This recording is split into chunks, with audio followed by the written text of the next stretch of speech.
പ്രിയപ്പെട്ടവരെ, നിങ്ങളൊരു 30,000 രൂപ മാസ ശമ്പളത്തിൽ ഒരു പ്രൈവറ്റ് ജോലിക്ക് ചെല്ലുവാന്ന് വെച്ചു. നിങ്ങളെ അനലൈസ് ചെയ്യാൻ അവിടെ എത്രയോ ആളുകളുണ്ടാകും. ആദ്യമായിട്ട് HR മാനേജർ നിങ്ങളെ അനലൈസ് ചെയ്യും. എൻ്റെ കമ്പനി ഇവർക്ക് ഒരു 30,000 രൂപ ശമ്പളം കൊടുക്കുന്നതാണ്, ഒരു 60,000 രൂപയുടെ ഔട്ട്പുട്ട് ഇവരിൽ നിന്ന് കിട്ടുന്നുണ്ടോ എന്നുള്ള കാര്യങ്ങൾ അവർ എല്ലാ ദിവസവും അനലൈസ് ചെയ്തുകൊണ്ടിരിക്കും. അടുത്തതായിട്ട് നിങ്ങളുടെ ഏറ്റവും ടോപ്പായിട്ടുള്ള മാനേജർ, നിങ്ങളുടെ അവിടുത്തെ മാനേജർ അനലൈസ് ചെയ്തുകൊണ്ടിരിക്കും. ഇവരിന് ഞങ്ങൾ 30,000 രൂപ ഇവർക്ക്, അല്ലെങ്കിൽ ഇവർക്ക് ഞങ്ങൾ 30,000 രൂപ കൊടുക്കുന്നതാണ്, ഒരു 60,000 രൂപയുടെ ഔട്ട്പുട്ട് ഞങ്ങൾക്ക് കിട്ടുന്നുണ്ടോ എന്നുള്ള കാര്യം അവർ അനലൈസ് ചെയ്യും.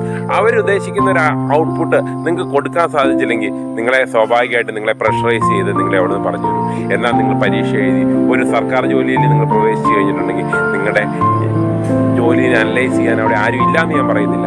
നിങ്ങളെ ഒരു ദിവസം അല്ലെങ്കിൽ 2 ദിവസത്തെ ഒരു കാരണം കൊണ്ട്, ഒരു ചെറിയ കാരണം കൊണ്ട്, അല്ലെങ്കിൽ നിങ്ങളുടെ പെർഫോമൻസ് നിങ്ങൾക്ക് കുറവായെന്നുള്ള കാരണം കൊണ്ട് ഒരിക്കലും നിങ്ങളെ പറഞ്ഞു വിടാൻ സാധിക്കില്ല. 60 വയസ്സ് വരെ നിങ്ങൾക്ക് സുഖസുന്ദരമായിട്ട് ജോലി ചെയ്യാൻ സാധിക്കുന്നതാണ്.